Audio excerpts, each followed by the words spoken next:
నమస్కారం, చరణ్ టీవీకి స్వాగతం. నర్సాపూర్ అడ్డాగా రేషన్ బియ్యం రీసైక్లింగ్ దందా. చట్టాన్ని చుట్టంగా మార్చుకున్న అవినీతి ఆఫీసర్. 45 లక్షలు జేబులో నింపుకున్న సివిల్ సప్లై అధికారి.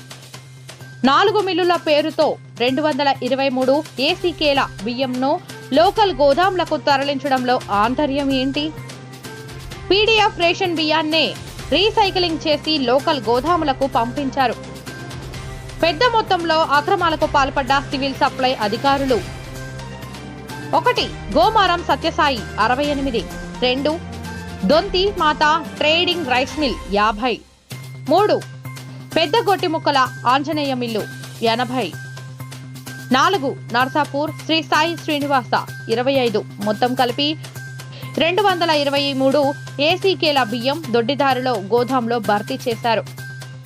రైస్ మిల్లర్లకు మాత్రం ఎఫ్సీఐకి పంపాలని హుకుం జారీ చేస్తున్న అధికారి నర్సాపూర్ నుండి పంపిన 223 ఏసీకేల బియ్యం లోకల్ గోదాంలకు ఎందుకు పర్మిషన్ ఇచ్చారో ఆయనకే తెలియాలి. మరి సివిల్ సప్లై అవినీతి అధికారి వైఖరి కారణంగా పలువురు మిల్లర్లు రోడ్డున పడ్డారు. సదరు అధికారి అక్రమార్జనతో ఇటీవల భువనగిరిలో 60 లక్షలు పెట్టి ఫ్లాట్లు కొనుగోలు చేసినట్లు సమాచారం.